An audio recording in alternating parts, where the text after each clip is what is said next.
యేసు రక్తమే జయం పరిచర్య. ప్రియ రక్షకుడైన యేసుక్రీస్తు నామమున ఈ ఉదయకాలమున మీ అందరికీ శుభములు కలుగునుగాక. ఆపత్కాలమందు యెహోవా నీకుత్తరమిచ్చునుగాక, యాకోబు దేవుని నామము నిన్ను ఉద్ధరించునుగాక అని దేవుని వాక్యం సెలవిస్తుంది. నా ప్రియ సహోదరి సహోదరులారా, ఆయన ఒక్కడే మనల్ని ఉద్ధరించు దేవుడు. నిజమే, ఆపత్కాలమందు చేయబడు ప్రార్థనలు దేవుడు తప్పక ఆలకించును.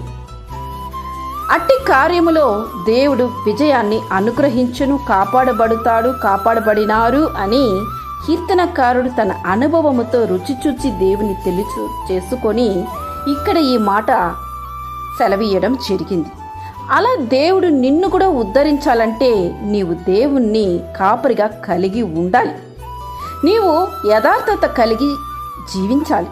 దేవుడు నిన్ను ఉద్ధరిస్తే జరుగు కార్యములేవనగా, నీవు మరణ ద్వారమున ప్రవేశించవు, శత్రువుల చేతిలో నుండి తప్పింపబడదు, నిత్యము దేవుని వాక్యమును లక్ష్యము చేసేదు, పరిశుద్ధ స్థలముల నుండి ఆయన నీకు సహాయము చేయును, సీయోను నుండి ఆయన నిన్ను ఆదరించు.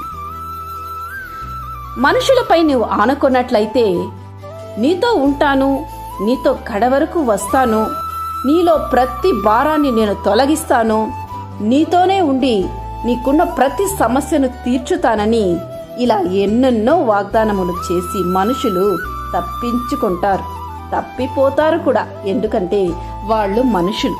కానీ దేవుడు అలా కాదు.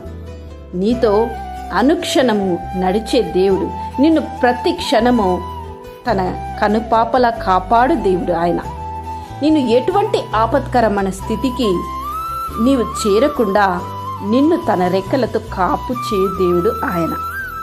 అందుకే నీవు ఇటువంటి స్థితిలోనూ ప్రత్యేకముగా ఆపత్కాలమందు మనుషుల పైన ఆధారపడక, మనుషులు నిన్ను ఉద్ధరిస్తారు, సహాయం చేస్తారని నీవు నిమిషం మాత్రం కూడా ఆలోచించకుండా దేవునిపైనే నీ 100% ఆనుకున్నట్లయితే ప్రతి విజయము నీదే. ఈ ఆపత్కరమైన స్థితిలో నీవు దేవుని స్మరణకు తెచ్చుకొను, ఆయన నిన్ను తప్పక ఉద్ధరించును. దేవుని యొక్క కాపుదల, సమాధానము, సంతోషము, భద్రత నీకుండునుగాక. ఆమేన్. యేసు రక్తమే జయం పరిచర్యలో మీ సహోదరి. God bless you.